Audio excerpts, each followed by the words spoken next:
You are not your brain. இல்லையா?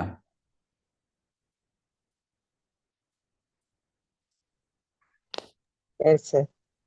உங்களுடைய எண்ணங்களை மாற்றுங்கள், அனைத்தும் மாறிவிடும். அதாவது நம்மளுடைய வாழ்க்கையில நிறைய விஷயங்கள் பார்த்தீங்கன்னா நம்ம நினைச்சிட்டு இருக்கிறோம், யாராவது ஒரு மனுஷங்க வந்து நமக்கு ஏதாவது செஞ்சிட்டாங்க அப்படின்னாலும் சரி, ஏதாவது தப்பா பேசிட்டாலும் சரி, இல்லை நம்ம வாழ்க்கையில வந்து நிறைய கஷ்டங்கள் இருந்தாலும் சரி, நம்ம என்ன சிந்திக்க ஆரம்பிக்கிறோம் அப்படின்னா, நமக்கு வந்து பலவிதமான கெட்ட பழக்கங்கள் நமக்கு இருந்தாலும், கெட்ட எண்ணங்கள் நமக்கு இருந்தாலும், நம்ம என்ன ஃபீல் ஆகும் அப்படின்னா,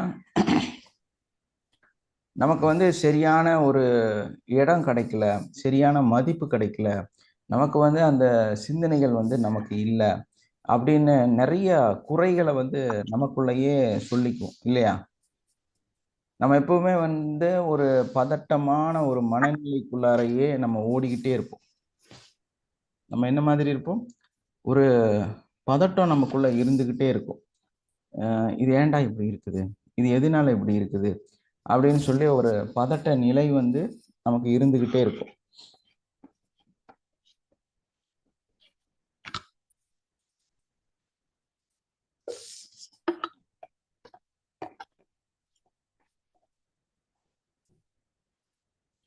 இன்னொரு மனநிலை என்னன்னு பார்த்தீங்கன்னா, எல்லா ப்ராப்ளத்துக்கும் எல்லா விஷயத்துக்கும் யாருமே நமக்கு ஒத்துழைக்க மாட்டேங்கிறாங்க, யார் வந்து நான் சொல்றதை கேட்க மாட்டேங்கிறாங்க, நான் சொல்றதை வந்து புரிஞ்சுக்க மாட்டேங்கிறாங்க, எனக்கு தகுந்த மாதிரி யாருமே கிடையாது, இந்த லைஃப் வந்து நான் ஃபீல் பண்ற மாதிரி எல்லாம் இல்லை, இங்க இருக்கிறவங்க எல்லாருமே வந்து கொஞ்சம் மோசமா தான் இருக்கிறாங்க. இந்த மாதிரி நமக்குள்ள என்ன தவறுகள் இருந்தாலுமே நம்ம என்ன ஃபீல் ஆகுறோம் அப்படின்னா, மற்றவங்க தான் இதுக்கு காரணம். நம்மளோட மைண்ட் செட் என்ன? மற்ற நபர்கள் தான் இதற்கு காரணம் அப்படின்னு நம்ம ஒரு முடிவு எடுத்து வச்சிருக்கோம்.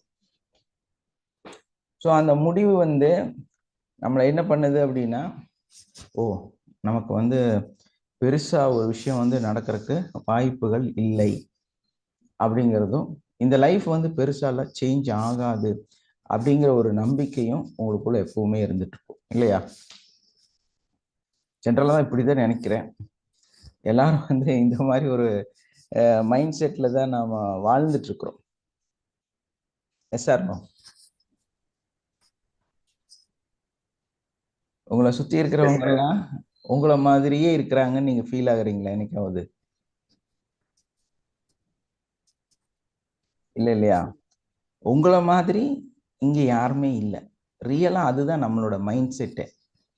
நம்மள மாதிரி யாருமே இல்லை, நம்ம சிந்திக்கிற மாதிரி யாருமே சிந்திக்கிறது இல்லை, நமக்கு இருக்கக்கூடிய கொஞ்சம் இலகிய மனசு யாருக்குமே இல்லை. நம்ம வந்து எந்த அளவுக்கு விட்டு கொடுக்குறோமோ அந்த அளவுக்கு யாரும் விட்டு கொடுக்கறது இல்லை. நம்ம எந்த அளவுக்கு வந்து புரிதலோட இருக்கிறோமோ அந்த அளவுக்கு யாருமே வந்து புரிதலோட இல்லை. இப்படிங்கிறதுல தான் நம்மளுடைய மிகப்பெரிய குற்றச்சாட்டுகள் இல்லையா?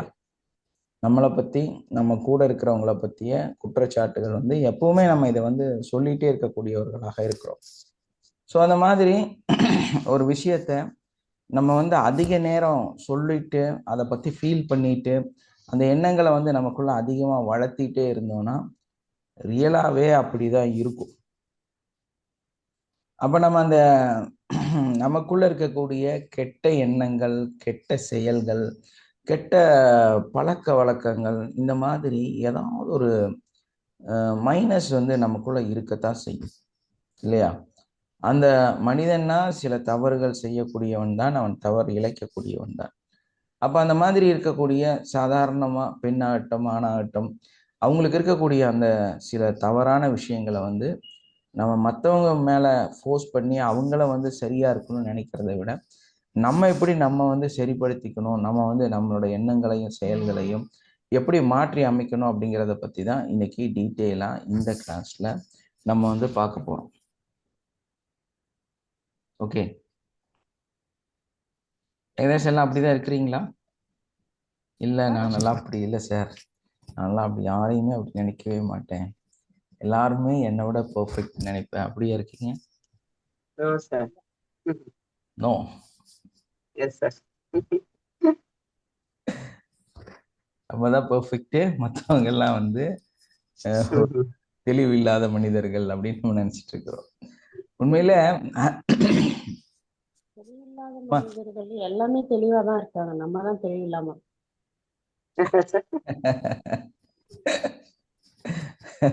நான் தெளிவில்லாம இருக்கேன். ஏன் உங்களை எல்லாம் சொல்றது? நான் தெளிவில்லாம இருக்கேன். ஏன்னா வாழ்க்கையில தெளிவே அடைய முடியாது, அதுதான் உண்மை. இல்ல, அவங்க விஷயத்துல தெளிவா இருக்காங்க. அவங்களுக்கு என்ன எந்த வேணுமோ ஒரு அது விஷயமே நம்ம இது வந்து வேற விதமா சொல்லணும் அப்படின்னா, கற்றது கையளவு, கல்லாதது உலகளவுன்னு சொல்றாங்கல்ல, அந்த மாதிரி தான். இந்த தெளிவையும் அதே மாதிரி வச்சுக்கலாம். நம்ம வந்து தெளிந்தது கடுகளவு, தெளியாதது கடல் அளவுன்னு வச்சுக்கலாம்.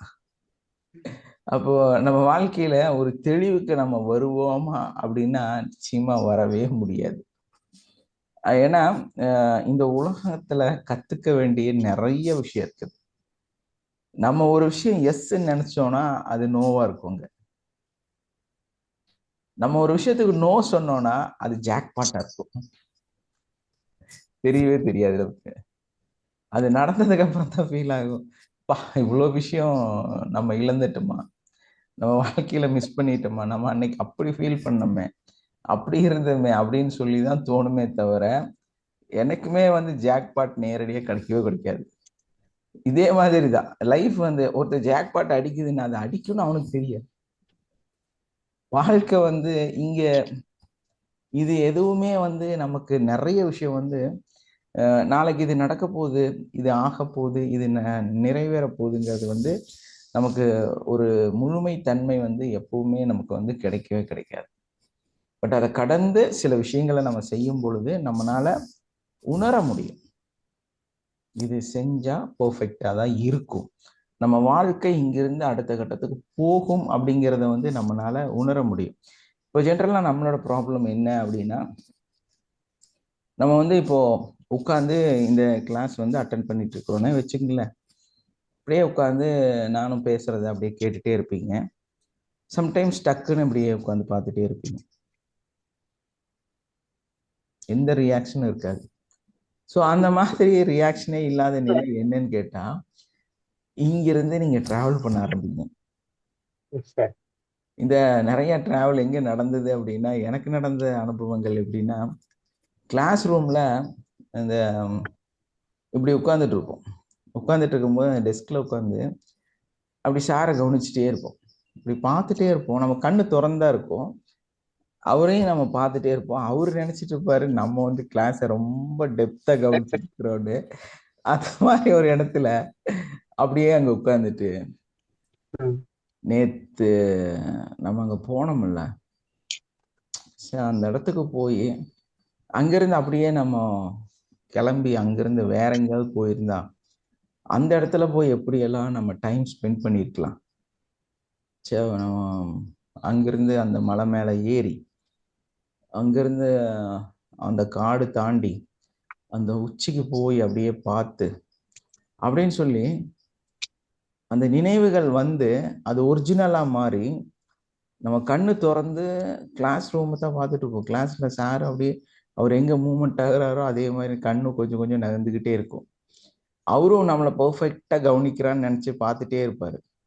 ஆனா நம்ம இங்க இருப்போம் பயங்கரமான டிராவல்ல மேல எங்கேயோ போய் வேற ஒரு உலகத்துல. அதாவது அந்த ஒரு சின்ன ஒரு விஷயம், நேத்தோ அல்லது காலையில உள்ள வரும்போதோ ஃப்ரெண்டோட பேசியிருப்போம். ஸோ அந்த நிகழ்வு அப்படியே ஒரு கனவாக ஒரு பெரிய ட்ரீமாக மாறி அங்கிருந்து நம்ம பிரயாணத்தை வந்து மேற்கொள்றோம். அப்ப என்ன ஆகும்னா நம்ம அங்க இருப்போம். திடீர்னு பார்த்தா நல்ல ஒரு சினிமா பார்த்துட்டு இருப்போம். ஜப்பான்ல போய் அந்த பிளாட்ஃபார்ம்ல நடந்து அங்க இருக்கக்கூடிய டாய்ஸ் எல்லாம் வாங்கி அங்க இருக்கக்கூடிய நிறைய புது புது இன்னோவேஷனான அந்த சயின்ஸ் மெட்டீரியல் எல்லாம் பார்த்து புதிய கம்பெனிக்கான பொருளெல்லாம் வாங்குற மாதிரி சிந்திச்சு அப்படியே நம்ம பிரெயின் வந்து ஓடிட்டே இருக்கும். திடீர்னு உங்களுடைய லவ், உங்களோட வாழ்க்கையில அன்பு, அந்த அதை பத்தி சிந்திக்க ஆரம்பிச்சிங்கன்னா சிம்லால 2 பேரும் பாட்டு பாடிட்டு இருப்பீங்க இல்லையா? ஆனா வீட்டில் என்ன, முன்னாடி சாப்பாட்டுல தண்ணி கொதிச்சுட்டு இருக்கும். வீட்டில் முன்னாடி உலைக்கு தண்ணி கொதிச்சுட்டு இருக்கும். ஆனா நீங்க 2 பேரும் சிம்லால பாட்டு பாடிட்டு இருப்பீங்க. அந்த நினைவுகள் வந்து நம்மளுடைய சிந்தனைகள் வந்து உலகத்துல எங்கெல்லாம் என்னெல்லாம் நமக்கு சுகங்களை கொடுக்குமோ அந்த இடத்துக்கெல்லாம் நம்ம வந்து அப்படியே ஒரு ட்ரீம்ல டிராவல் பண்ணிடுவோம். ஆனா பகல்ல கண்ணை திறந்து நேருக்கு நேரா எல்லா விஷயம் நடந்துட்டே இருக்கும், கண் கூட பார்த்துட்டே இருப்போம். ஆனா அது ஒரு பயங்கரமான சுகமா இருக்கும். தூக்கமும் இல்லை, ப்ரெசன்ட்லயும் இல்லை. அந்த மாதிரி ஒரு பயங்கரமான டிராவல். சில சமயங்கள்ல நிறைய விஷயங்கள் வந்து பணம் சார்ந்து, பிசினஸ் சார்ந்து, அதே மாதிரி இந்த ஒரு பெரிய அவார்டு ப்ரோக்ராம் அதுல வந்து உங்களுக்கு நீங்க மேடையில ஏறி அந்த அவார்டை வந்து அப்படியே ரிசீவ் பண்றீங்க. ஸோ அங்க வந்து மேயர் இருக்கிறாரு, கலெக்டர் இருக்கிறாரு, எல்லாருமே அந்த ஹை பொசிஷன்ல இருக்கிற ஜட்ஜ் இருக்கிறாரு. ஸோ அவங்கெல்லாம் வந்து உங்க மேல வந்து அந்த ஷால் போட்டு உங்க கையில அந்த பேப்பரை கொடுத்து அந்த மாதிரி ஒரு பெரிய கனவு. அந்த அவார்டை வந்து நீங்க உங்க கையில வாங்குறது, அதுக்கு ஒரு சிரிக்கிறது, அதை வந்து நீங்க ஷேர் பண்றது, அதை வந்து அப்படியே வெளியே காமிக்கிறது, தலைக்கு மேல தூக்கி எல்லாத்திட்டையும் காமிக்கிறது, அந்த சந்தோஷத்தை வந்து அப்படியே ஃபீல் பண்றது, அதே மாதிரி அப்படியே டூர் போற மாதிரி ஃபீல் ஆகுறது. ஆக்சுவலா நீங்க சேர்ல உட்காந்துட்டு தான் இருப்பீங்க, சும்மா உட்காந்து அப்படியே கண்ணை திறந்து எங்கேயோ விட்டத்தை பார்த்துட்டு இருப்பீங்க. ஆனா உங்க நினைவுகள் எங்க இருக்குன்னா அப்படியே ஊட்டி மேலே ஏறும்போது அந்த ஹேர்பின் பெண்டு வழியா 1 by 1 அப்படியே டேர்ன் ஆகி மேலே போயிட்டு இருப்பீங்க இல்லையா? அப்படியே மேலே போய் போய் ஸ்ரீலங்கால நிறைய அந்த மாதிரி ஹில் ஸ்டேஷன் இருக்காமா. என்னென்ன பேர் நமக்கு தெரியாது, பட் வந்து சொல்லியிருக்காங்க. ரொம்பவுமே அழகான நாடு வந்து ஸ்ரீலங்கா. பார்க்கறக்கு இயற்கை எழில் அதிகமாக இருக்கக்கூடிய, ஏகதேசம் வந்து ஒரு கேரளா செட்டப்ல இருக்கக்கூடிய ஒரு பெரிய நாடு. அந்த கேரளா வந்து எப்படி இருக்குமோ ஏகதேசம் அதே ஸ்டைலில் கன்னியாகுமரி எல்லாம் நம்ம சுற்றும் போது என்ன ஒரு ஃபீல் வருமோ அந்த மாதிரி வந்து எங்கேயுமே எல்லா இடத்துலையுமே ரப்பர், தேங்காய், அந்த மாதிரி வந்து நிறையா தோட்டங்கள் இருக்கக்கூடிய ஒரு பெரிய கண்ட்ரி. ஆனால் நிறைய ஹில் ஸ்டேஷனும் அங்கே நிறைய இருக்குது. நிறைய ஹில் ஸ்டேஷன் தான் அதிகமாக இருக்குது. ஸோ அதான் அந்த மேடு பள்ளமாக பயணிக்கக்கூடிய ஊராகவும் அது இருக்குது. ஸோ அந்த வந்து நம்ம இங்கே இருந்தாலும் அந்த இடத்துல வந்து நல்ல ஒரு நமக்கு ஒரு மூடெல்லாம் கிரியேட் ஆகும். லவ் மூடு, ஃபேமிலி மூடு, அந்த மாதிரி எல்லாம் என்ஜாயிங் மோடு, அந்த ஹனிமூன் மோடு, மணி மலை, அதாவது நம்மளுடைய அப்படியே பணம் வந்து கொட்டுவது, இந்த மாதிரி பலவிதமான மோடில் வந்து நம்ம சேஞ்ச் ஆகும். அதே மாதிரி ஒரு பெரிய கார்ல வந்து டிராவல் பண்றது, ஒரு பிரம்மாண்டமான ஒரு பேலஸ்ல வந்து நம்ம வாழ்றது இல்லையா? திடீர்னு பார்த்தா ஃப்ளைட்ல பறக்கிறது, ஃப்ளைட்ல டிக்கெட் எடுத்துட்டு உள்ள என்ட்ரி ஆகிறது, இந்த மாதிரி வந்து அந்த கனவுகளுக்கு வந்து ஒரு அளவே இல்லாம பெரிய பெரிய நிகழ்வுகளையும் உங்க வாழ்க்கையில வந்து சில விஷயங்கள் வந்து பார்க்கவே முடியாது அப்படிங்கிற அந்த நிகழ்வுகள் இருக்கக்கூடிய இடத்துலையும் ரியலாவே நீங்க பயணிச்சுட்டு இருப்பீங்க. அந்த மாதிரி பயணிச்சவங்க யாரெல்லாம் இருக்கிறீங்க?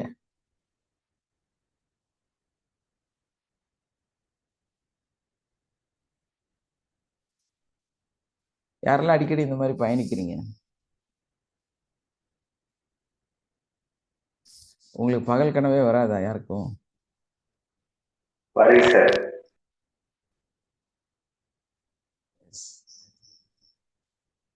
அப்ப இந்த பகல் கனவுகள், இந்த மாதிரியான கனவுகள் உண்மையா அப்படின்னா, இது வந்து நம்ம பிரெயின் வந்து நமக்கு கொடுக்கக்கூடிய ஒரு இல்யூஷன், ஒரு விதமான சுகம் கலந்த ஒரு வாழ்க்கையை வந்து கேள்விக்குறியாக மாற்றக்கூடிய, உங்களை வந்து ஒரு அடிக்ஷன் நிலைக்கு கொண்டு போகக்கூடிய ஒரு இடம். நிறைய பேத்துக்கு அது தெரியாது. அது தெரியாம கம்ப்ளீட்டா வந்து அந்த கனவுல உலகத்திலேயே வந்து முழுமையாக வாழ்வது, எப்பவுமே வந்து இந்த ட்ரீம் வேர்ல்டை வந்து தங்களுடைய வாழ்க்கையாகவே நினைச்சுக்கிறது. ஆக்சுவலா அவர் வந்து ரொம்ப கஷ்டப்பட்டுட்டு சாதாரண வீட்டுல சிம்பிளா தான் இருப்பாங்க. ஆனா அவருக்கு வந்து ஒரு பயங்கரமான திருப்தி இருக்கும். என்னதான் கிடைக்கலனாலும், என்னதான் வாழ்க்கையில வந்து எல்லாமே சரியாகலைனாலும், தான் வந்து ஒரு திருப்தியான வாழ்க்கையை வாழ்ற மாதிரி ஒரு மனநிலையை வந்து ஏற்படுத்திக்குவாங்க.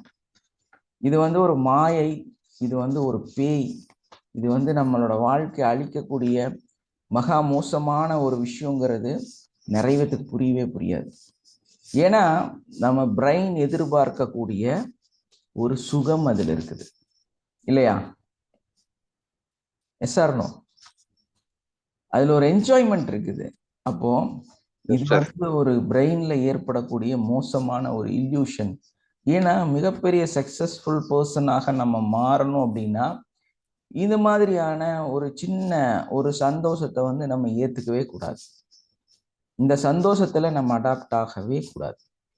நம்ம வாழ்க்கையில இந்த மாதிரியான மனநிலையில போய் நம்ம சிக்கிட்டோம்னா வெளியே வரவே முடியாது. என்ன பண்ண முடியாது? உங்களால ஜென்மத்துல அது வந்து வெளியே வரவே முடியாது. என்ன காரணம்? உங்களுக்கு ஒண்ணுமே நடக்கலைனாலும், உங்களுக்கு நிறைய நஷ்டங்கள் இருந்தாலும், உங்களுக்கு வந்து கையிலிருந்து பணம் போகுதுன்னு தெரிஞ்சாலும் நீங்க என்ன பண்ணுவீங்க? சரி, அது நடக்கலைனாலும் அப்படியே உட்காந்து அதை பத்தி சிந்திச்சு சுகமா ஃபீல் ஆகிறது. ஸோ அந்த மாதிரி வந்து நம்ம அந்த சுகத்தை ஃபீல் பண்ணும்போது அந்த பொய்யான அந்த இல்யூஷனான நம்ம பிரெயின் நமக்கு கொடுக்கக்கூடிய அந்த சந்தோஷத்தை நம்ம எப்பெல்லாம் வந்து ஃபீல் பண்றோமோ அப்போ ஆட்டோமேட்டிக்காக நம்ம வந்து அந்த பொய்யான நிகழ்வுக்குள்ளார அந்த பகல் கனவுல போய் உட்கார்ந்து சுகம் கண்டுருவோம். ஸோ அப்போ என்ன ஆகுனா நமக்கு ஒரு பெரிய வழியே இருக்காது. நம்மளால வெற்றியை நோக்கி பயணிக்க முடியவே முடியாது. அந்த வெற்றிங்கிற நிகழ்வு நம்மள நடக்காம இருந்தாலும் நம்ம வந்து அதை ஏற்றுக்கக்கூடியவர்களாக மாறிடுவோம். அப்போ ஓகே, இன்னைக்கு வேண்டாம், நாளைக்கு செஞ்சுக்கலாம். எப்படி? அதான் அதுக்கு பதில் இது வந்துருச்சே இல்லையா? ஒரு ஒரு அழகான சுகம் வந்து கிடைச்சிருச்சே. அப்ப நம்ம உடம்பு மனசு எல்லாம் ஒண்ணு சேர்ந்து என்ன சொல்லுவோம்? விடு, நாளைக்கு பார்த்துக்கலாம், படுத்து தூங்கு, நீ போய் உட்காந்து டிவி பாரு, டிவியில பாரு, அந்த படம் போட்டிருக்கிறேன் பாரு, இந்த படம் பார்க்குறேன் அப்படின்னு சொல்லி நம்மளோட வாழ்க்கையில நம்ம செய்ய வேண்டிய விஷயங்களை ஸ்கிப் பண்ணி விட்டுரும். என்ன பண்ணும்? ஸ்கிப் பண்ணி விட்டுறது. ஃபீலே இருக்காது, ஜாலியா இருக்கும். ஸோ அது மாதிரி தான் நிறைய விஷயங்கள். இப்போ பசங்கள்லாம் வந்து எக்ஸாம் எழுதுறாங்க அப்படின்னா அவன் ஆக்சுவலா நல்லா படிக்கிற பையனா இருப்பான், ஃபீல் ஆயிருக்கும். இந்த ஒரு அடிக்ஷன் தான் காரணம். அவன் என்ன பண்ணுவானா, பாஸ் ஆன மாதிரியே ஃபீல் பண்ணி அதுக்கப்புறமா சம்டைம்ஸ் இந்த ஃப்ரெண்ட்ஸோட சுத்துறது அந்த மாதிரி ட்ரீம்ல வந்து போக ஆரம்பிச்சிடும். வாழ்க்கையில அந்த ட்ரீம்குள்ள போய் அடாப்ட் ஆன இந்த பசங்க வந்து என்ன பண்ணுவாங்க அப்படின்னா, புக்ஸ் ரீட் பண்ண மாட்டாங்க. புக்கெல்லாம் எடுத்து உட்காந்து படிக்கிறக்கா அப்படி உட்காந்தா அப்படின்னு சொல்லி பயங்கர டீ காஃபி எல்லாம் போட்டு வச்சுட்டு உட்காந்து என்ன பண்ணுவான்னா ட்ராவல் பண்ண ஆரம்பிச்சிருவான். அப்படியே தன்னோட வாழ்க்கையை வந்து டிராவல்ல கொண்டு போயிடுவான். அப்படியே எங்கேயோ பயணிச்சுட்டு இருப்பான், ஜாலியா சுகமா இருப்பது. அந்த சுகம் வந்து ரியலா போனா கூட கிடைக்காது. என்ன காரணம்? அங்க போனா நிறைய கார்ல போகணும், அப்புறம் அவங்க ஃபுட்டு கிடைக்காது, அதுக்கு ஹோட்டல்ல சாப்பிடணும். இந்த மாதிரி ஸ்ட்ரகிள்லாம் நிறைய இருக்கும். அப்படி இருந்துதான் ஒரு இயற்கையை வந்து நம்மளால ரசிக்க முடியும். ஒன்றும் இல்லை, நம்ம வந்து ஒரு பாட்டில் தண்ணி கொண்டு போறோம்னா அது பிளாஸ்டிக் பாட்டிலாக இருந்தால் கிளையை வாங்கி தூக்கி வீசிடுவாங்க. ஸோ அதுக்கப்புறம் வந்து நம்ம அங்கே போய் வேற ஏதாவது கிடைக்கிற தண்ணி கிடைக்கவும் கிடைக்காது, ஃபில் பண்ணுறதுக்கு பாட்டிலும் இருக்காது, ரொம்பவுமே ஸ்ட்ரகிள் ஆகும். இதையெல்லாம் கடந்து தான் ஒரு உண்மையை வந்து நம்மளால உணர முடியும். ஆனா இந்த ட்ரீம் பார்த்தீங்கன்னா, இவன் எக்ஸாமும் எழுத மாட்டான், படிக்கவும் மாட்டான், அப்படியே கனவுலயே வாழ்ந்துகிட்டே இருப்பான். ஸோ அந்த மாதிரி அந்த வாழ்க்கையை வந்து அந்த ப்ரெசண்ட்ல சுகங்களை அனுபவிச்சு நம்ம வாழும்போது நம்ம பிரெயின் வந்து இந்த மாதிரி கன்வெர்ட் பண்ணி விட்டுருக்கு. அப்போ நம்ம என்ன பண்ணணும், நம்மளோட பிரெயினை வந்து கண்ட்ரோல் பண்ணணும், ஒரு தெளிவு கொண்டு வரணும். இது வந்து பொய், இது வந்து ஒரு இல்யூஷன், நம்ம பிரெயின் வந்து நம்மளை ஏமாத்துது அப்படின்னு நோனோ அப்படின்னு சொல்லி ரிலாக்ஸ் பண்ணி வெளியே வந்துடணும். இப்பவே நான் இந்த விஷயத்த பேசும்போதே ஒரு 3 பேர் வந்து கம்ப்ளீட்டா டிராவல் பண்ணிட்டாங்க. இப்போ யாரு நீங்க சொல்லுங்க பார்ப்போம். யார் இப்போ இந்த கிளாஸ்ல இருந்து வெளியே போனவங்க?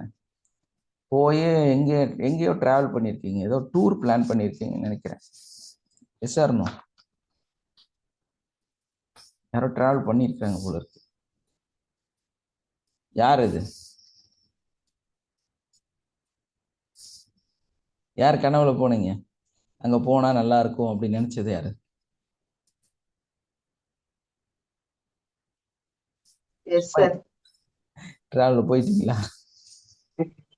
கேட்டுக்கிட்டே அப்படியே கேட்டுக்கிட்டே போயிட்டீங்க. யோசிக்க வைக்குது சார். நம்மளா எங்க போலன்னு யோசிக்க வைக்குது இல்லைங்க சார், இந்த மாதிரி பண்ணா என்ன அப்படின்ற மாதிரி. வேற யார் டிராவல் பண்ணீங்க?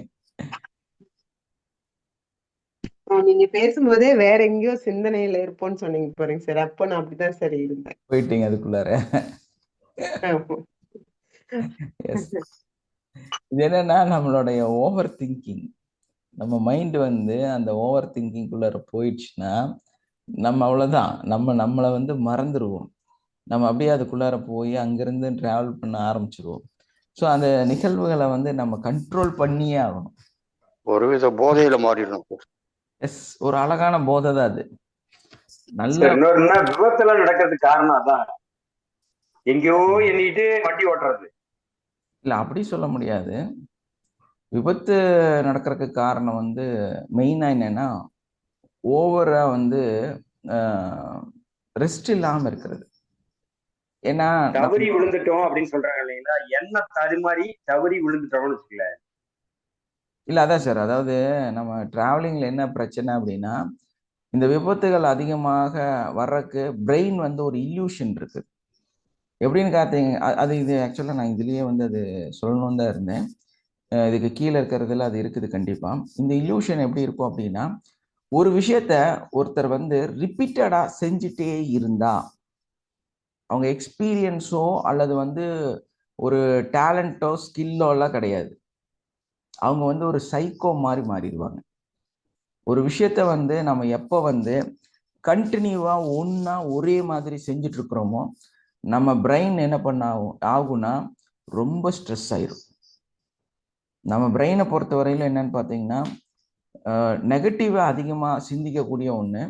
அதே மாதிரி வந்து நிறைய ஃபேண்டசியா இருக்கும் நம்ம பிரெயின்.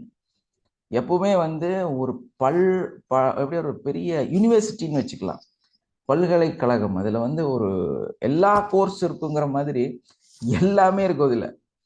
ஆனால் நீங்கள் வந்து ஒரே விஷயத்த செய்ய ஆரம்பிச்சா ஒரு பயங்கரமான இல்யூஷனை வந்து உங்களுக்குள்ளார ஏற்படுத்தும். அது வந்து உங்களை வந்து பெரிய அளவில் பாதிக்கிறதுக்கு வாய்ப்பு இருக்கு. அந்த மாதிரி தான் இப்போ இந்த டிராவலில் வர ப்ராப்ளம் என்ன, ஏன் வந்து ஹைவேல ஏறினா தூங்கிடுறாங்க, கண்ணு திறந்துட்டே இருக்கும் ஆனால் அவங்க வந்து அந்த இடத்துல இருக்க மாட்டாங்க, அந்த ஆக்சிடென்ட் ஆகுது அப்படின்னு பார்க்கும்போது கண்டினியூவா அந்த ஒரு மாதிரி லைனிங் வந்து சைடில் போட்டிருப்பாங்கல்ல, டிவைடரில் வந்து போட்டிருப்பாங்கல்ல, அது வந்து எப்படின்னா இப்படி சுத்துற மாதிரி. ஸோ இந்த ரவுண்ட் ஷேப்ல black and white, black and white, black and white அப்படி ரோல் ஆகும்போது அதே மாதிரி நம்மளோட கண்கள் வந்து தொடர்ந்து அதை கிராஸ் பண்ணிட்டே இருந்துச்சுன்னா ஹிப்னாட்டிசம் ஆக ஆரம்பிச்சோம். ஸோ நம்ம பிரெயின் வந்து ஹிப்னாட்டிசம் ஆக ஆரம்பிக்கும்.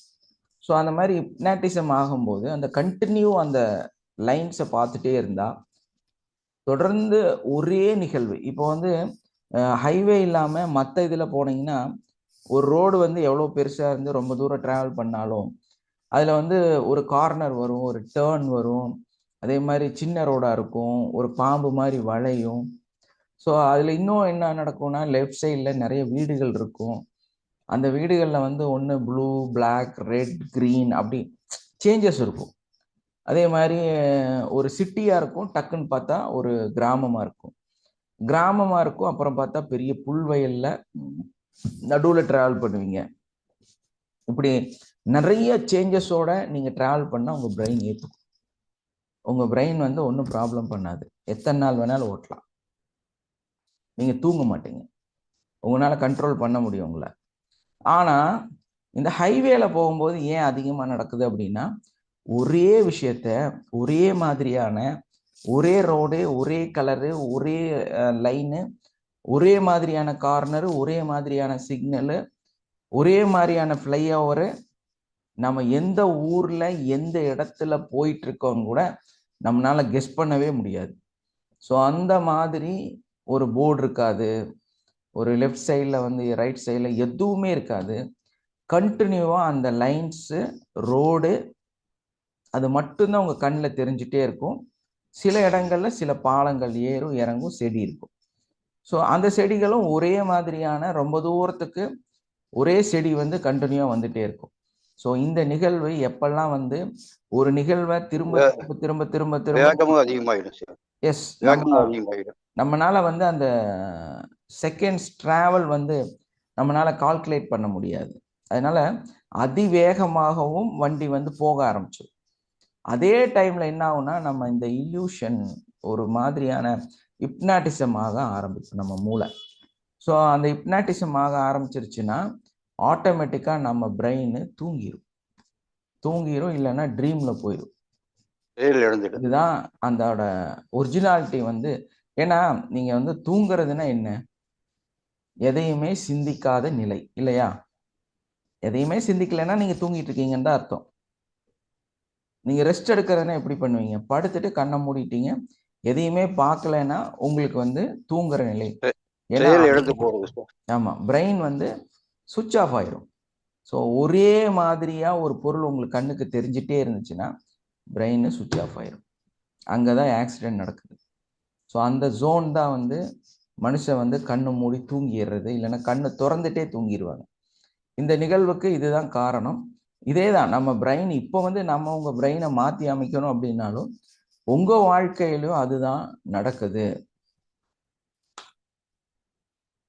செல்லு கூட ரொம்ப நேரம் பார்த்தது அப்படியே. We are just wired that way. நம்ம வந்து அந்த நிலையில அந்த மாதிரி மாற்றப்பட்டு இருக்கிறோம். அப்போ அந்த ஒரு நெகட்டிவான நிகழ்வு நிறைய நம்ம காதுல கேட்டுட்டே இருந்தா, நெகட்டிவான பிரச்சனைகள் வீட்டுக்குள்ளார ஒரே மாதிரி பேசிட்டே இருந்தா நம்ம பிரெயின் வந்து அதோட அடாப்ட் ஆயிடும். அதுக்கு பேர் தான் நம்மளுடைய அடிக்ஷன் அப்படின்னு சொல்றோம். இல்லைன்னா ஸ்ட்ரெஸ் இல்லையா? இந்த அடிக்ஷன் அப்படிங்கிறதே எங்க உருவாகுது அப்படின்னா ஸ்ட்ரெஸ் ரிலீஃப் இல்லையா?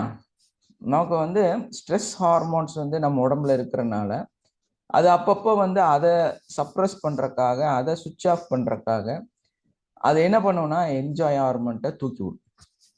ஸோ இந்த என்ஜாய்மெண்ட் நமக்கு வரணும் அப்படின்னா நமக்கு வந்து ஒரு அடிக்ஷன் வேணும். ஒரு விஷயத்த நம்ம தொடர்ந்து திரும்ப திரும்ப செய்யும் பொழுது அதுக்கு உள்ள போய் நம்ம கஷ்டப்படாமல் இருக்கிறதுக்கு, நம்ம தெளிவடைகிறதுக்கு நமக்கு என்ன பண்ணணும்னா ரெக்கவர் ஆகிறதுக்கு ஒரு அடிக்ஷன் தேவைப்படுகிறது.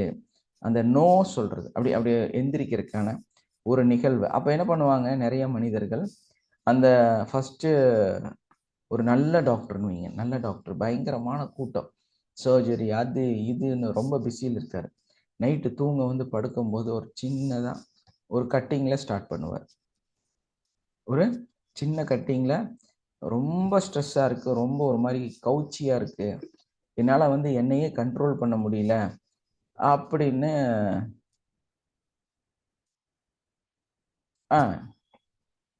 ஜென்ரலா குழந்தைய செய்யறது.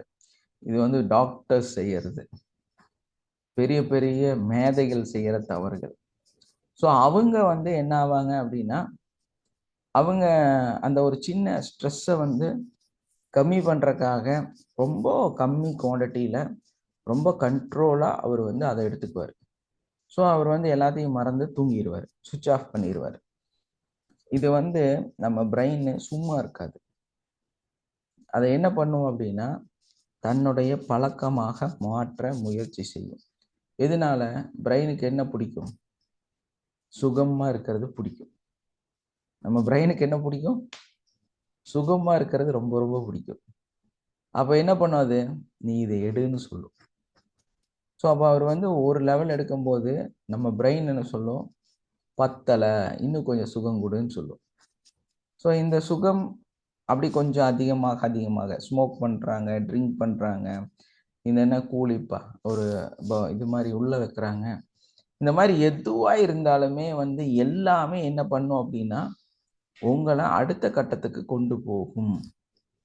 அடிக்ஷன் எப்பவுமே ஒரு இடத்துல நிற்காது. அதனால தான் இந்த கெட்ட பழக்கங்கள், கெட்ட எண்ணங்கள் கூட பிரச்சனை. கெட்ட எண்ணங்களும் கெட்ட பழக்கங்களும் நீங்கள் பண்ணாதீங்க, அதுக்குள்ளே போகாதீங்க, அது உங்களை பயங்கரமாக பாதிச்சிரும்னு ஏன் ரிப்பீட்டடாக இத்தனை பேர் சொல்லிக்கிட்டே இருக்கிறாங்கன்னா, ஏன்னா உங்கள் பிரெயின் அப்படி, உங்கள் பிரெயின் வந்து அப்படி. நீங்கள் அப்படி கிடையாது. நீங்கள் நல்ல மனுஷன், நீங்கள் நல்ல ஒரு ஆள், நீங்கள் ஒரு டேலண்டைஸ்ட், நீங்கள் வந்து ஸ்கில்டு. ஆனால் உங்கள் பிரெயின் அப்படி கிடையாது. அது ரொம்ப மோசமான ஒன்று. அது என்ன பண்ணும்? கண்டிப்பா உங்களை அங்கே ட்ரெயின் பண்ணும். எனக்கு ரொம்ப சுகமாக இருக்குது, நான் தெளிவாக இருக்கிறேன், நான் சுவிட்ச் ஆஃப்டாக இருக்கிறேன், நீ என்னை தொல்லையே பண்ணக்கூடாதுன்னு சொல்லிட்டு உங்களை என்ன பண்ணும் அப்படின்னா நீ இதை செய்யுன்னு அதை சொல்ல ஆரம்பிச்சு. ஆனால் அவர் நினைப்பார், ஐயோ இது நான் நீ தொடவே மாட்டேன், 1ஆம் தேதி ஆயிடுச்சு, ஜனவரி 1, நான் இனிமேல் என் லைஃப்பில் இதை செய்யவே மாட்டேன். 3ஆம் தேதி போய் குடிச்சிடுவார் இல்லையா? நான் வந்து மாலை போட்டுட்டேன், புரட்டாசி மாதம் ஐயப்பனுக்கு மாலை போட்டு சொல்லி எல்லாத்தையுமே விட்டுருவார். திரும்பி வந்து 2 மாதத்துக்கு அப்புறம் திரும்ப செஞ்சிருவார். என்ன காரணம் அப்படின்னா இதுதான் ப்ராப்ளம். நம்ம பிரெயினை நமக்கு கண்ட்ரோல் பண்ண தெரியணும். நம்மளோட எல்லா விஷயங்களும் அப்படிதான். நம்ம நார்மலாக இருக்கக்கூடிய மனிதர்கள்ட்ட பழகிறதாகட்டும், இந்த மாதிரி அடிக்ஷன்ஸ் ஆகட்டும், எதுவாக இருந்தாலும் அதுக்கு வந்து பேக்கப்பில் என்ன இருக்குது அப்படின்னா நம்மளோட பிரெயின் இதை வந்து கேட்டுகிட்டே இருக்கு. குடு சூப்பராக இருக்கு அப்படின்னு சொல்லி அப்பப்போ இதை கேட்டுகிட்டே இருக்கும். அப்படி கேட்டுச்சுன்னா நம்ம உடம்பு மனசெல்லாம் என்ன பண்ணும்? ஓகே, ரெடி அப்படின்னு சொல்லி அதுக்கு பின்னால் போயிடும். அது யாராவது ஒரு வாய்ப்புகளை வந்து காரணங்களை வந்து உருவாக்கிக்கிட்டே இருக்கும். ஏன்னா நம்ம அட்ராக்ட் பண்ணுறதே நெகட்டிவ் தான் இல்லையா?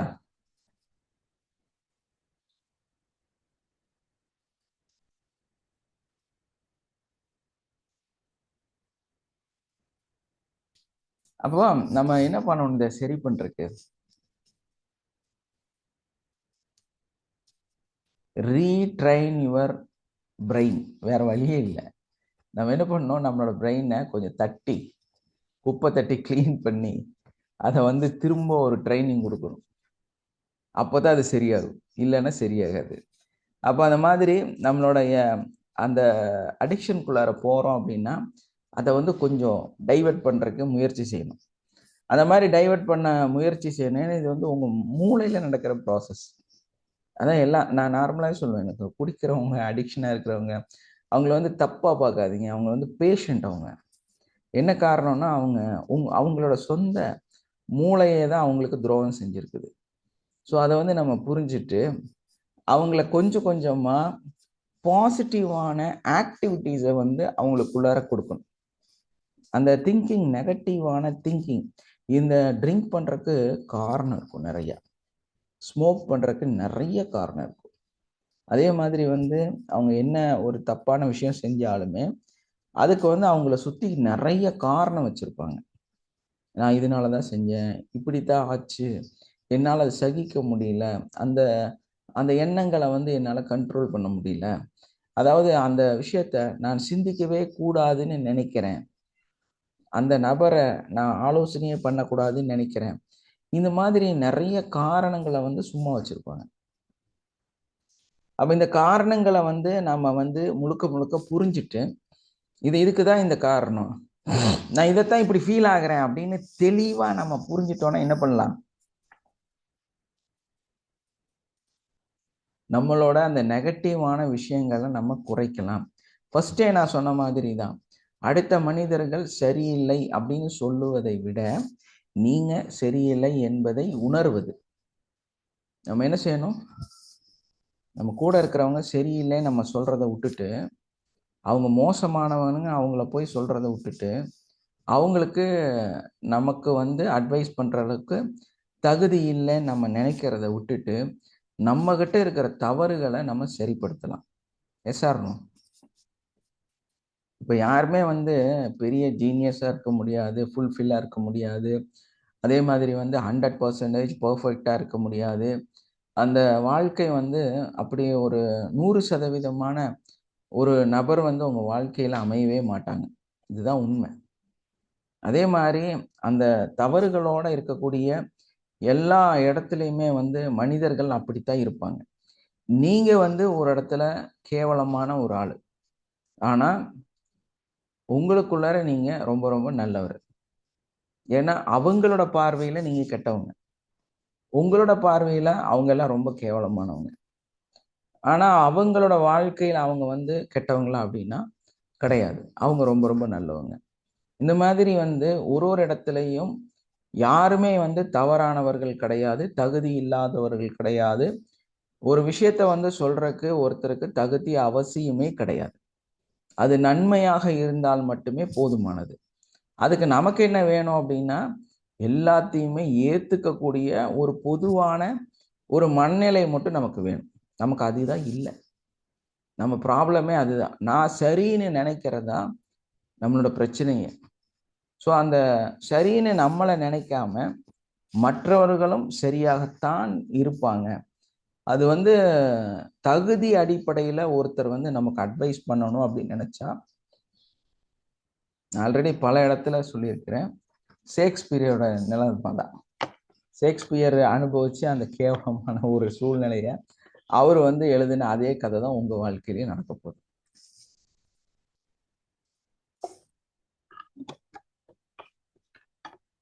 அந்த கதை என்னன்னு தெரியுமில்ல உங்களுக்கு எல்லாம்? ஷேக்ஸ்பியரு அவங்க வாழ்க்கையில இந்த நாளதான் கெட்டு போயிருக்கிறாரு. அவர் அசிங்கப்பட்டிருக்கிறாரு. அவ்வளோ பெரிய ஜீனியஸே வந்து அசிங்கப்பட்டதை ஒத்துக்கிட்டாரு. உங்க வாழ்க்கையில நீங்களும் அதே மாதிரி தான். இந்த மாதிரியான எண்ணங்கள் இருக்கிறதுனால, நம்மளை ஓவரா நம்ம திங்க் பண்றதுனால கண்டிப்பா நம்ம வந்து அசிங்கப்பட்டுட்டே தான் இருப்போம். அப்ப நம்ம என்ன பண்ணோம்? எஸ், கதை என்னன்னு சொல்லுங்க சார். கதை ஷேக்ஸ்பியர் கதை தெரியாது உங்களுக்கு? நிறைய கிளாஸ்ல சொல்லியிருக்கிறேன். ஷேக்ஸ்பியர் வந்து ஒரு வரம்புக்கு மேல நடந்து போயிட்டு இருந்தாரு. ஒத்தடி பாதை, அங்க அந்த காலத்துல அப்படித்தானே இருக்கு எல்லாமே. ஸோ அவர் வந்து ஒத்தடி பாதையில நடந்து போயிட்டு இருக்காரு. ரெண்டு பக்கமுமே வரப்பு, ரெண்டு பக்கமே பெரிய அந்த வயல் வந்து ரொம்ப இதா இருக்குது, ஆழமாவும் இருக்குது. கொஞ்சம் எப்படி வந்து 1 அடி 2 அடி ஆழமா இருக்குமா. இவர் வந்து நடந்து போயிட்டு இருக்கிறாரு. ஆப்போசிட்ல ஒரு சாதாரண பாமரம் ஆளு, ரொம்பவுமே வந்து சாதாரணமான மனுஷன். அவருக்கு வந்து படிப்பறிப்பு கிடையாது, ஒரு சுத்தமான ட்ரெஸ் கிடையாது, மாதிரியான ஆளு. அவர் வந்து ஆப்போசிட்ல நடந்து வராரு. ஸோ இவங்க 2 பேருமே ஒத்தையடி பாதையில ஆப்போசிட்டா நின்றுறாங்க. அப்ப இவர் என்ன சொல்றாரு, நான் வந்து மிகப்பெரிய ஞானி, நான் வந்து அறிவாளி, நான் வந்து புத்திசாலி, ஸோ நீ கீழே இறங்கிப்போ அப்படிங்கிறாரு. உடனே டக்குன்னு அந்த ஆளை என்ன பண்றாரு, கீழே இறங்கி மேலே ஏறிடுறாரு. இவர் வந்து முன்னால போறாரு. அப்ப அவரை கூப்பிட்டு சொல்றாரு, இன்னைக்கு நான் வந்து ரொம்ப பெருமையா ஃபீல் ஆகுறேன் அப்படின்னு. நான் ரொம்ப பெருமையா ஃபீல் ஆகுறேன் அப்படின்னு. ஏன்னா எனக்கு வந்து அறிவு கிடையாது, புத்தி கிடையாது, டேலண்ட் கிடையாது, எனக்கு வந்து எந்த விதமான ஒரு எக்ஸ்பீரியன்ஸுமே கிடையாது, நான் ரொம்ப ரொம்ப சாதாரணமான ஆள். ஆனா ஒரு பெரிய மனுஷனுக்கு நான் வழி விட்டேன் பார்த்தீங்களா, இந்த இடத்துல நான் ரொம்ப பெரிய மனுஷன் ஆனதான் எனக்கு ஃபீல் ஆகுது, ரொம்ப சந்தோஷமா இருக்கு அப்படின்ட்டு போயிடுறாரு. அப்போ ஒரு நிமிஷம் அவர் ஆலோசனை பண்றாரு, நம்ம இவ்வளோ கத்து வச்சோம், இந்த ஒரு விஷயம் நமக்கு புரியலையே.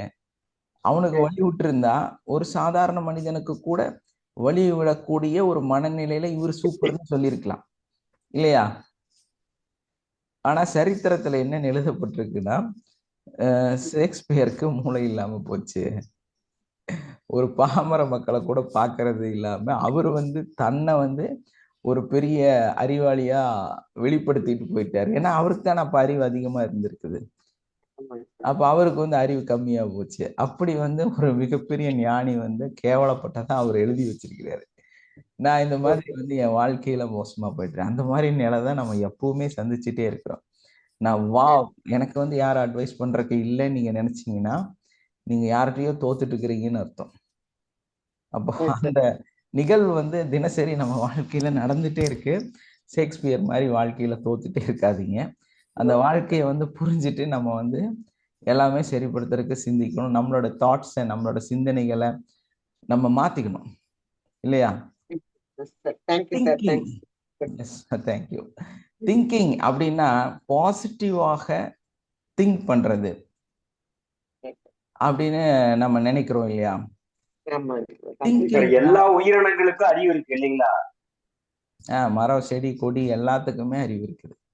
எதுக்கும் அறிவு இல்லாம. அதாவது சடப்பொருளுக்கும் அறிவு இருக்கு. ஆமா, எல்லாத்துக்குமே அறிவு இருக்கு. நமக்கு தான் அறிவு இருக்காங்கிறது கேள்விக்குறி. Thank you sir. Thank you sir. ஆமா, ஏன்னா இப்ப பாருங்க, திங்கிங் அப்படின்னு எடுத்தோம்னா நம்ம என்ன நினைச்சுக்கிறோம், பாசிட்டிவா திங்க் பண்ணணும், திங்கிங்னு சொல்லிட்டே இருக்கிறோம் இல்லையா? நீங்க அதையே வந்து ஒரு தடவை ஒரு செகண்ட் பிரிச்சு பாருங்க. Think king, think king. நீ திங்க் பண்ணும் போதே ஒரு ராஜாவை மாதிரி திங்க் பண்ணு அப்படிங்கிற அந்த அதை வந்து அது வெளிப்படுத்துது அந்த வார்த்தை திங்க் கிங். அப்போ ஒரு ராஜா எப்படி சிந்திப்பாரு? எல்லாருக்குமே நன்மை தரக்கூடிய வகையில சிந்திக்கலாம் சார். எஸ். நம்ம என்ன நினைப்போம், நம்ம வீட்டுக்கு என்ன பண்ணலாம், வீடு கட்டலாமா, கார் வாங்கலாமா, இல்லைன்னா வந்து நம்ம குழந்தைகளுக்கு எதாவது செய்யலாமா, அப்படிதான் சிந்திப்போம். ஆனா ஒரு ராஜா என்ன பண்ணுவாருன்னா தன்னோட குழந்தைய மக்களுக்கு என்ன செய்யணுங்கிறத பழக்கணும்னு சிந்திப்பார்.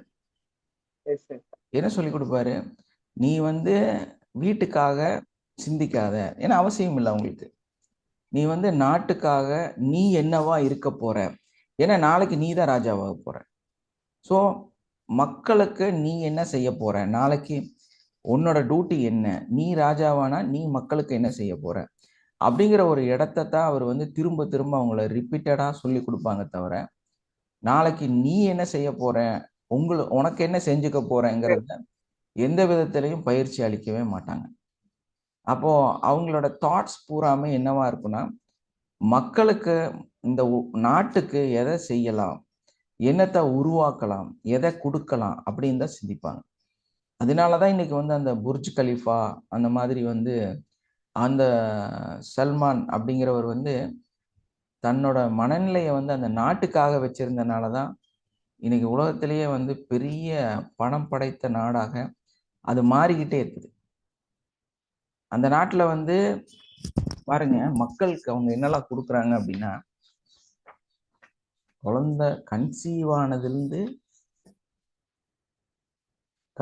ஆனதிலிருந்து அவன் படிச்சு ஒரு மனுஷனா மாறி அவன் தொழில் செய்யற வரைக்குமே கவர்மெண்டே டேக் ஓவர் பண்ணிக்குது. உங்க வேலை ஒண்ணுதான், குழந்தைய பெத்து கொடுக்கணும், கிடைக்கிறத சாப்பிடணும், வாழணும், அவ்வளவுதான். அந்த நாடு வந்து அந்த மாதிரி, அந்த நாட்டோட அரசர்கள் வந்து அப்படி சிந்திக்கிறாங்க. மக்களை எப்படி வந்து மேன்மைப்படுத்துறது அப்படின்னு வந்து அவங்க ஆலோசனை பண்றாங்க. ஸோ அதனால வந்து என்ன ஆகுதுன்னா, அவங்கெல்லாம் வந்து பெரிய அச்சீவாளராக மாறுறாங்க. ஆனா நமக்கு வந்து என்ன நிலைமை அப்படின்னா, டாக்ஸ் மட்டும் நம்ம இப்படியெல்லாம் கெட்டுறது, நம்மகிட்ட இருந்து புடுங்குறதுன்னு பார்க்குறாங்க. அந்த டாக்ஸை மட்டும் வாங்குறதுக்கு என்ன வழின்னு பார்க்குறாங்க. ஸோ அதனால என்ன ஆகுதுன்னா, நம்மளுடைய ரத்தம் வந்து உறிஞ்சப்படுகிறது. அப்போ நம்மளோட முன்னேற்றம் வந்து நம்ம ஒரு 100% உழைச்சிட்டு கிட்டத்தட்ட 48% வந்து நாட்டுக்காகவே கொடுத்துட்டு இருக்கிறோம். பெரிய தியாகிகள் நம்மளாம். நம்மளாம் யார்? ரியலான தியாகிகள். நம்ம வந்து கண்டினியூவா இதெல்லாம் பத்தி இது இது ஏன் சொன்னேன் அப்படின்னா, 48% கொடுத்துட்டு தியாகிகள் அப்படின்னு சொல்லி மனசை ஏற்றிட்டு அதை விட்டுட்டு வாழணும். அப்படி வாழ்ந்தாதான் நீங்க வாழ முடியும். அப்ப நம்ம என்ன பண்ணோம்? 100 + 48க்காக உழைக்கணும். அவ்வளவுதான் விஷயம். என்ன பண்ணோம்? நீங்க உங்களுக்காக 100% வாழ்ந்தா பத்தாது. ஒரு 48% நாட்டுக்காகவும் வாழணும். அப்போ உங்களோட சம்பாத்தியம், உங்களோட சிந்தனைகள், உங்களுடைய உழைப்பு எல்லாமே எவ்வளவா இருக்கணும்? 150% இருக்கணும். அப்பதான் நீங்க வெற்றியாளர் மாற முடியும். அப்ப அந்த ஒரு மைண்ட் செட்டை மாத்தணும் இல்லையா? குறை சொல்றத விட்டுட்டு பாசிட்டிவா சிந்திக்கணும், நல்லதை சிந்திக்கணும், நல்ல எண்ணங்களை வந்து நமக்குள்ள ஏற்படுத்தணும். கம்பேரிசன் எல்லாம் ஓகே தான், ஆனா இது நம்ம நாடு இல்லையா? அப்போ நம்ம வந்து நம்மளை வந்து தப்பா பேசக்கூடாது. இப்படி சிந்திக்கலாம் இல்லையா? நான் வந்து 100% எனக்காக சம்பாதிப்பேன், 50% நாட்டுக்காக சம்பாதிப்பேன், 50% நான் சந்தோஷமா டாக்ஸ் கட்டுவேன். அப்ப நீங்க யாராயிரலாம்? நீங்க யாரா மாறலாம்? பெரிய பிசினஸ் மேன் ஆயிரலாங்க. கவலைப்பட்டுதான் எல்லாம் புவரா இருக்கிறோம். இந்த காசு நம்ம கையை விட்டு போகும், இப்படி நம்மளால செய்ய முடியாது, நம்மளால வாழ முடியாது, ஐயோ இப்படியா அப்படின்னு நினைச்சீங்கன்னா உங்களால வாழவே முடியாது. உங்களால எங்கேயுமே போக முடியாது, எதையுமே செய்ய முடியாது. அதை அக்செப்ட் பண்ணிக்கணும், அவ்வளவுதான் இல்லையா? அதை ஏத்துட்டு நான் இனிமேல் வந்து 150க்கு தான் என்னோட கோரிக்கையை வைப்பேன் தவிர 100க்காக வைக்க மாட்டேங்கிற ஒரு மனநிலைக்கு வந்துட்டா உங்களுக்கு அது ரொம்ப ஈஸியா போயிடும். ஸோ அந்த மாதிரி நம்மளோட மைண்டை வந்து அப்படி சேஞ்ச் பண்ணிட்டோம்னா, அந்த மாற்றத்தை வந்து நம்ம ஏற்படுத்திட்டோம்னா ஆட்டோமேட்டிக்கா சரியாயிடும். நம்ம ரிஸ்க் எடுக்காம எதையுமே சக்சஸ்ஃபுல்லா செய்யவே முடியாது இல்லையா? ரிஸ்க் எடுக்காம எதையுமே வந்து சக்சஸ்ஃபுல்லா நம்மளால மாற்ற முடியாது. Risk makes success.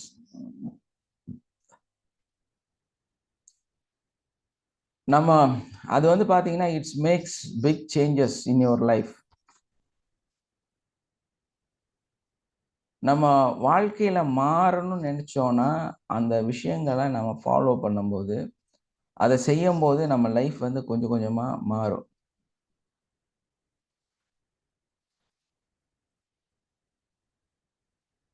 நம்மளோட பிரெயின் வந்து ஒரு ராஜா கிடையாது, நம்ம தான் ராஜா இல்லையா? அப்போ அதோட தாட்ஸை, அதோட கன்சூலன்ஸை நம்ம வந்து கண்டிப்பா கண்ட்ரோல் பண்ணும்போது நம்மளுடைய அந்த தாட்ஸை வந்து நம்ம ரொம்ப அப்படி அலைப்பாய விடாம, நம்ம அதை பறக்க விடாம, பொய்யான அந்த விஷயங்களை நம்பாம, நம்ம வந்து ஒரு தெளிவில் அந்த ஹிப்னாட்டிசம் ஆகாம நம்ம வந்து ஒரு கண்ட்ரோல்குள்ள வரும்போது ஆட்டோமேட்டிக்கா நம்ம என்னவாகும்? நம்மளுடைய கெட்ட எண்ணங்கள், கெட்ட செயல்கள், கெட்ட ஞாபகங்கள், இந்த மாதிரியான தவறான சிந்தனைகளை ஏற்படுத்தக்கூடிய நெகட்டிவான விஷயங்கள் நம்மளை விட்டு வெளியே போயே ஆகணும். ஏன்னா அந்த குறை கூறுவது அப்படிங்கிறது வந்து நம்மளை பெரிய அளவில் நம்மளோட பிரெயினை வந்து பாதிக்குது, நம்மளோட சிந்தனைகளை பாதிக்குது, நம்மளோட நிலைமையை வந்து ஒரு சூழ்நிலையை வந்து கேள்விக்குறியாக மாற்றுகிறது. இப்போ நீங்க வந்து ஒரு ஒரு நாட்டிலேருந்து எங்கேயோ ட்ராவல் பண்ணுறீங்க, திரும்பி வரும்போது ஒரு பொருள் வாங்கிட்டு வர்றீங்க அப்படின்னா, இதுக்கு வந்து இவ்வளோ டேக்ஸ் கட்டணுமா அப்படின்னு நம்ம ஃபீல் பண்ணோன்னா நிச்சயமாக அந்த பொருளை பர்ச்சேஸ் கூட பண்ண மாட்டோம் இல்லையா? பட் அதே டைமில் இட்ஸ் நோ ப்ராப்ளம், நான் வந்து அதை வந்து அஃபோர்டபுளாக நான் நினைக்கிறேன், அந்த ப்ரைஸை வந்து நான் ஏற்றுக்கிறேன் அப்படிங்கிற ஒரு இடத்துக்கு நம்ம வரும்போது, நம்ம அந்த ஒரு விஷயத்த தேவையில்லாமல் ஸ்ட்ரெஸ்ஸாக கன்வெர்ட் பண்ணும்போது அது பிரச்சனையாக மாறுது. இப்போ நீங்கள் வந்து ஒரு கடையில் போய் சோப்பு வாங்குறீங்கன்னா ஏகதேசம் வந்து ஒரு 18% நீங்கள் டேக்ஸ் கட்டிட்டீங்க, ஆனால் உங்களுக்கு அது ஃபீல் ஆகலை இல்லையா? அதே டைமில் ஒரு காம்பவுண்டு டேக்ஸ் ஆகட்டும், இல்லை வந்து ஒரு இன்கம் டேக்ஸ் பேஸ்டாகட்டும், ஏதாவது ஒரு டேக்ஸை வந்து நீங்கள் கட்டுறதுக்கு இண்டிவிஜுவலாக கட்டும் போது உங்களுக்கு ரொம்ப வலிக்குது, ரொம்ப சங்கடமாக இருக்குது, உங்களால் வந்து அதை ஏற்றுக்கவே முடியல இல்லையா? இருந்தாலும் வருஷத்துக்கு ஒரு தடவை ஒரு அமௌண்ட்டை வந்து நீங்கள் இன்கம் டேக்ஸை கட்டிடுறீங்க. உங்களுக்கு வந்து அந்த காம்பன்சேட் பண்ணக்கூடிய உங்களோட பில் வந்து பேலன்ஸ் ஆகக்கூடியதாக உங்கள் ஆடிட்டர் அட்ஜஸ்ட் பண்ணி கொடுத்துட்டா உங்கள் கையிலேருந்து நிறைய காசு போகாது. இல்லைன்னா உங்கள் கையிலேருந்து காசு கொண்டு போய் நீங்கள் கெட்டதாக செய்வீங்க. ஸோ இந்த நிலை வந்து நான் இன்கம் டேக்ஸ் கட்டுற அளவுக்கு நான் உயரணும்னு நினச்சிங்கன்னா தான் நீங்கள் உயர முடியும். அதெல்லாம் இவ்வளோ சம்பாரிச்சா இவ்வளோ காசு போயிடும், இவ்வளோ டேக்ஸை கட்டி நான் என்ன பண்ணுறது அப்படின்னு நீங்கள் ஃபீல் ஆனீங்கன்னா நீங்கள் எப்பவும் அந்த நிலைமைக்கு வரப்போறீங்க. புரியுதா உங்களுக்கு? இப்போ வந்து டேக்ஸே கட்ட வேண்டாம் அப்படின்னா நீங்கள் சின்னதாக தான் இருப்பீங்க, உங்கள் வாழ்க்கை மாறாது. ஏன் நம்ம அவ்வளவு டேக்ஸ் கட்டணும் அடுத்தவங்களுக்கு? கவர்மெண்ட்டுக்கு நம்ம கஷ்டப்பட்டு கட்டணும் தான் நிறைய நினைக்கிறாங்க சார். ஆமா, அப்படி சிந்திக்கிறதை விட தப்புனே தெரிய மாட்டேங்குது சார், சொன்னா கேட்க மாட்டேங்கிறாங்க. அப்படி சிந்திக்கிறதை விட நான் அந்த பொசிஷனுக்கு வரணும்னு நினைச்சீங்கன்னா நீங்க உயர்ந்துட்டீங்கன்னு அர்த்தம். கட்டித்தான் ஆகணும், நம்ம இந்த நிலைமைக்கு வரணும் நம்ம சிந்திக்கணும். கட்டுறத கட்டித்தாகணும் சங்கடப்பட்டு கட்டாம, நான் இது அடுத்த டைம் வந்து என்னோட இன்கம்க்கு உண்டான டேக்ஸை இதை விட 10 மடங்கு கட்டுவேன் அப்படின்னு நீங்க ஃபீல் ஆகும்போது ஆட்டோமேட்டிக்கா நீங்க என்ன ஆகுறீங்கன்னா ரிச்சா மாறுறீங்கன்னு அர்த்தம். உங்க வாழ்க்கை வந்து ஒரு நிலையிலிருந்து இன்னொரு நிலைக்கு போறீங்கன்னு அர்த்தம். அப்ப அந்த மாதிரி பாசிட்டிவான சிந்தனைகளை ஏற்படுத்தி இந்த நெகட்டிவான தாட்ஸை நாம வந்து இது வந்து நான் எனக்கு தகுதி இல்லை, என் கையை விட்டு போகுது, எனக்கு அது நடக்கக்கூடாதுன்னு நீங்க தான் உங்களை ஏழையாவே வச்சுக்கிறீங்க. யார் உங்களை ஏழையா மாத்துறது? காலம் பூரா உழைக்கிறேன் சார், ஒன்றும் கிடைக்கல சார். காரணம் என்ன? நீங்க உங்களுக்காக உழைக்கிறதுக்கு முயற்சி பண்றீங்க. திங்கிங் மற்றவர்களுக்காக, நாட்டுக்காக இல்லையா? அப்படி ஒரு தாட்டை நமக்குள்ள கொண்டு வந்தா நம்ம என்னவாயிரலாம்? ரிச் பர்சனாக கன்வெர்ட் ஆயிடலாம். பெரிய ஒரு இடத்த வந்து நம்மளால அடைய முடியும். அந்த சேஞ்சஸ் நமக்குள்ள கிடைக்கும். ஸோ அந்த மாதிரி திங்க் பண்ணி நம்ம லைஃப்பை சேஞ்ச் பண்ணிக்கணும். எஸ், யாராவது ஷேர் பண்றீங்களா?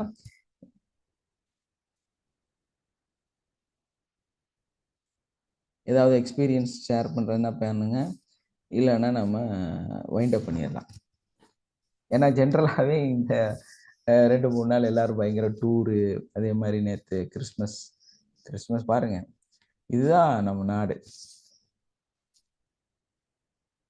அதாவது நீங்க என்னமா எஸ் எந்த மதமா இருந்தாலும் என்ன இனமா இருந்தாலும் கிறிஸ்மஸை தெரியாமையே கொண்டாடிட்டு இருக்கிறாங்க இல்லையா? சார் எல்லாரும் ஜாலியா இருக்கணும்ன்றது தானே சார் விரும்புறோம். அதாவது நம்ம நாட்டோட முக்கியமான ஒரு அந்த டெமோக்ரஸியோட ஃபீலே இதுதான். இந்த நாடு வந்து எல்லாரோடையுமே நட்பா இருக்கும்போது எல்லாத்தையுமே அக்செப்ட் பண்ணிக்கணும் சார். அதான் வேற்றுமையில பெரிய ஒற்றுமை வைத்திருக்கக்கூடிய ஒரு நாடு. இந்த நாடு அளவுக்கு இந்த உலகத்திலேயே ஒரு நாடு கிடையவே கிடையாது. உண்மையான சொர்க்க பூமி இதுதான்.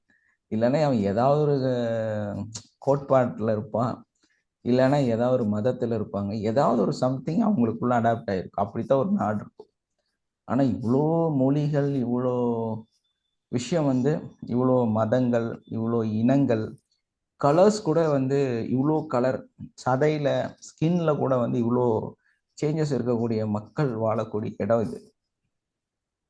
ஏதாவது ஒரு அடிப்படையில் உலகத்தில் எல்லா நாடுமே வந்து ஒரு தனித்தன்மை வந்து வச்சுருக்கோம். ஆனால் அந்த தனித்தன்மையே இல்லாமல் நிறைய வேற்றுமைகளுக்குள்ளார ஒரு ஒற்றுமையை வச்சுருக்காங்க. நம்ம கிளாஸில் வந்து இன்னைக்கு ஒரு ஆளுக கம்மி ஆகுறாங்க அப்படின்னா என்னன்னா, உண்மையிலே வந்து இது வந்து நம்ம ஃபீல் பண்ணால் நமக்கு வந்து கஷ்டமாக இருக்கலாம். என்னடா ஒரு 27 பேர் வர வேண்டியது கம்மியாக வந்திருக்காங்களே, நம்ம ஃபீல் ஆகலாம், நம்மளோட எஃபர்ட் எல்லாம் வீணாக போகுது, நம்ம ஃபீல் பண்ணலாம். பட் அதே டைமில் வந்து பாசிட்டிவாக திங்க் பண்ண ஆரம்பித்தோன்னா பாருங்க, என்ன மாதிரி இருந்தாலும், என்ன இனமாக இருந்தாலும், என்ன மதமாக இருந்தாலும் கிறிஸ்மஸை கொண்டாட போயிட்டாங்க இல்லையா? நேற்று வந்து சினிமாவுக்கு போயிருக்காங்க, ஊர் சுற்றி இருக்கிறாங்க, நேற்று பிரியாணி வச்சு சாப்பிட்ருக்காங்க, எதையோ வந்து ஒரு என்ஜாய்மெண்ட்டுக்குள்ளார போயிருக்காங்க. ஸோ இந்த அவங்க அம்மா வீட்டுக்கு போயிருக்காங்க, ட்ராவல் பண்ணியிருக்கிறாங்க, லீவ் போட்டு இப்போ நியூ இயர் கொண்டாட போகிறாங்க. இதெல்லாம் என்னன்னா இதுதான் உண்மை. இதை வந்து நம்ம புரிஞ்சுட்டு நம்ம இப்படி சங்கடப்படுறதை விட இப்படி சந்தோஷப்படுறதுக்கு நம்ம கற்றுக்கணும். நம்ம பிரெயினை வந்து நம்ம இப்படி தான் ட்ரெயின் பண்ணணும். இப்படி ட்ரெயின் பண்ணும்போது எல்லாமே பாசிட்டிவாக ஃபீல் ஆக ஆரம்பிச்சிருச்சுன்னா நம்ம பிரெயின் ஆட்டோமேட்டிக்காக ப்ராட் மைண்டாக மாறிடும். அந்த ப்ராட் மைண்டு உங்களுக்கு நிறைய விஷயத்த வந்து கற்றுக் கொடுக்கும் உங்கள் வாழ்க்கையில். ஸோ அந்த இடத்த வந்து அடையிறதுக்கு நம்ம வந்து எப்பவுமே ட்ரெயின் பண்ணுவோம். ஸோ உங்கள் கருத்துக்களை நீங்கள் பேசலாம். Yes, thank you. ஓகேங்க சார், தேங்க்யூ சார். சார் ஒரு நேற்று வந்து ஒரு 2-3 நாளா ஒரு ஹீலிங் கொடுத்துட்டு இருந்தேன் சார். ஏதாச்சும் பேரலிசிஸ் வந்தவங்களுக்கு கொடுத்துட்டு இருக்கேன்னு சொன்னேன் இல்லைங்களா? அவங்களுக்கு நேற்று ஹீலிங் கொடுத்து முடிச்சுட்டு உங்க காலை வந்து ட்ரை பண்ணுங்க, காலை அசைக்கவே முடியலைங்க சார் அவங்களுக்கு. பட் எல்லாம் நல்லா இருக்காங்க. ஏதோ அவங்களுக்கு சம் ப்ராப்ளம் மனசுல இருக்கிற இதை வெளியிலே கொண்டு வர முடியல அவங்களால. அடுத்து அவங்க கிட்ட பேசின பிறகு சரி ஹீலிங் கொடுத்து முடிச்ச காலை கொஞ்சமாச்சும் அசைங்க, தரையில அப்படியே தேய்க்கிறதுக்கு முயற்சி பண்ணுங்கன்னு சார் ட்ரை பண்ணாங்க சார். ஒரு 2-3 முறை அந்த மாதிரி காலை அசைச்சாங்க சார். Super, congratulation. அது கொடுத்த உடனே அது மாதிரி பண்ண சொன்ன, கையும் அதே மாதிரி அசைக்க சொன்னேன் சார். ரிசல்ட் வந்தது சார். அவங்களுக்கு ஒரு மைண்ட்ல திருப்தி வந்திருக்கு, நம்ம ஏன் உட்காருவோம், நடப்போம் அப்படின்னு அவங்களுக்கு கொஞ்சம் கவுன்சிலிங் கொடுத்தேன் சார். நல்ல அவங்களுக்கு ஒரு பாசிட்டிவான இது வந்துருக்கு சார், ஒரு ஹோப் வந்துருக்கு சார், இதுல நம்ம பண்ண முடியும் அப்படின்னு. கண்டிப்பா வந்து ஒன்றும் விஷயம் இல்லைங்க. ஏன்னா அவங்க சப்கான்சியஸ் மைண்ட்ல இருக்கக்கூடிய ஒரு பயம்தான் வந்து அந்த பயமும் ஒரு விதமான எதிர்காலத்தை பற்றிய ஒரு மனநிலை தான் அவங்கள வந்து இந்த இதுக்குள்ளார கொண்டு வந்திருக்கு. வாழ்க்கையில வந்து போராய்மை, அதாவது வந்து என்னால வந்து எதுவுமே சாதிக்க முடியல, இதுக்கு மேல நான் ஒன்றும் இல்லாம போக போறேன், இந்த இடத்துல நான் பூஜ்ஜியமா மாறிட்டேங்கிற ஒரு மனநிலை தான் அவங்களுக்கு அந்த நோய்க்கு காரணம். ஸோ அந்த ஒரு இடத்த நம்ம ஃபுல்ஃபில் பண்ணிட்டோம்னா ஆட்டோமேட்டிக்காக அவர் சரியாகி வெளியே வந்துடுவார். அந்த அப்படி இல்லை, நான் என்னால் இனியும் சாதிக்க முடியுங்கிற ஒரே ஒரு ஹோப் அவருக்கு மனசுக்குள்ள கிடைச்சிருச்சு, ஐ கேன் அவர் ஃபீல் ஆயிட்டாருன்னா அவர் நல்லா ஆயிடுவார். அவ்வளோதான் அவருக்கு மருந்து. அவங்களுக்கு நான் பேசுறதே எனக்கு ஏதோ நல்லாகுன்றது தோணி இருக்கு. இவ்வளவு நாளா எனக்கு அந்த மைண்ட் செட்டே வரல, இப்ப தோணி இருக்கு, நீங்க கொடுங்கன்னு சொன்னேன் சார். இப்ப கொடுத்ததுல ஒரே ஒரு மைண்ட் செட்டு அவங்கள பக்காவா வெளியே கொண்டு வந்துடும். ஏன்னா அவருக்கு அது மட்டும் தான் தேவை. ஸ்டார்ட் பண்ணிருக்கேன் சார், நீங்களும் வாழ்த்துங்க சார். கண்டிப்பா பண்ணிக்கலாங்க. ரொம்ப நன்றிங்க சார், வாழ்க்கை வளமுடன் sir. Thank you, all have a nice day. Love you all. Wind up பண்ணிடலாமா? Okay sir. எஸ், வாழ்க வளமுடன். Yes, thank you all. வாழ்க வளமுடன். எஸ், வாழ்க வளமுடன்.